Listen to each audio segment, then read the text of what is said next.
Southern California native Troy Aikman is not only a three-time Super Bowl champion, he is also a cancer survivor. Yeah, the Pro Football Hall of Famer, Dallas Cowboy, UCLA Bruin, says fighting cancer was tougher than any opponent he faced on the field. Unfortunately, or I should say fortunately, his stage 2 melanoma was caught early and successfully removed. Troy Aikman is now teaming up with Novartis to launch his new awareness campaign, Melanoma Just Got Personal. And Troy's joining us live this morning from New York. Troy, how are you? It's good to see you. I'm doing great. Troy, yeah, thank you for having me.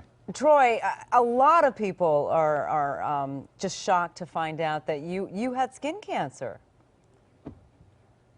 I did, yes, you said it. I grew up in Southern California, and in 1998, when I was still playing for the Cowboys, I was diagnosed with stage 2 melanoma, and I got educated real quick on what melanoma was. I had no idea, but it's been something that I haven't really talked about much in the last 17 years or so. And Novartis, as you mentioned, came to me and talked to me about teaming up on this awareness campaign.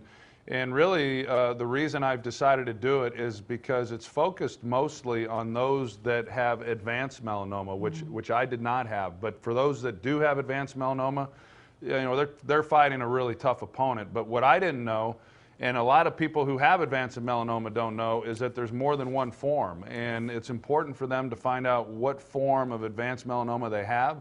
And once they know that, then that helps them in determining what their treatment plan will be. So I'm trying to get the word out for those that don't know that are in this battle and in this fight, that's what they need to figure out. And there's a lot of information, of course, to try to gather here, but melanomajustgotpersonal.com is the website, and it will help answer a lot of those questions for those that are watching the program today or know of somebody who is in a fight themselves, and they could be of help. Troy, a lot of people are also talking about the issue of concussions. There's a movie out about it. You had suffered several concussions in your career. Knowing what you know now, would you still have played the game?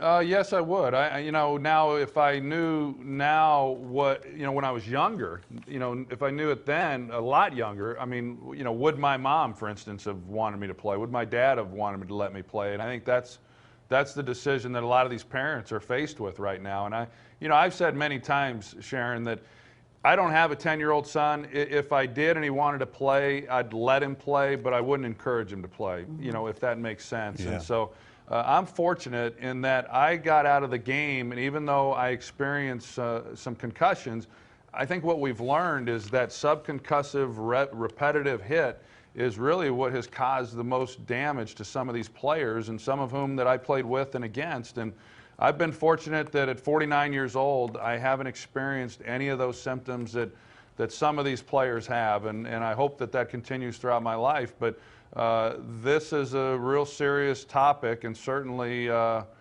something the league's trying to address with the player issues and the safety concerns. And what this game looks like 10, 15, 20 years down the road is really anybody's guess. All right, Troy, let's talk Super Bowl. And quarterback Cam Newton for the Carolina Panthers gets a lot of criticism because he's so flamboyant. He's very colorful.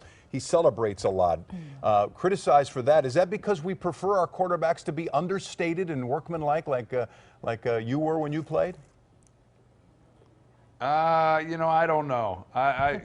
It's a weird time, I mean, I cover Cam all season long and have since he got in the league, and I don't know. I'm old school. I take no exception to anything he's done. I don't think he's doing it to show up the opponent, which I don't think he's being a poor sport, which is, I think, important to the lessons and the messaging that we give to our young kids. And I've got daughters that are teenagers, and I know a lot of younger kids, and they love Cam Newton. I mean, he's taken the nation by storm. They're wearing Under Armour, and they're doing the dab and everything that he does, and I'm okay with it. We play a sport that's a tough sport, and I think somebody who's out there playing and we're able to see that he's enjoying it, I take no issue with it. Not that everybody has to do that, but if you're doing it within your personality, I think it's fine, as long as, again, you're not showing up the opponent, and I don't believe that he is. All right, thank you, Troy. We appreciate it. Yeah, Thanks for joining us this morning. For more information on Troy Aikman's melanoma awareness campaign, you can go to CBSLA.com and click Seen on TV. And only 11 days until that Super Bowl. You can see the exciting Cam Newton and of course, the great Peyton Manning. Only on CBS2 on Sunday, February 7th.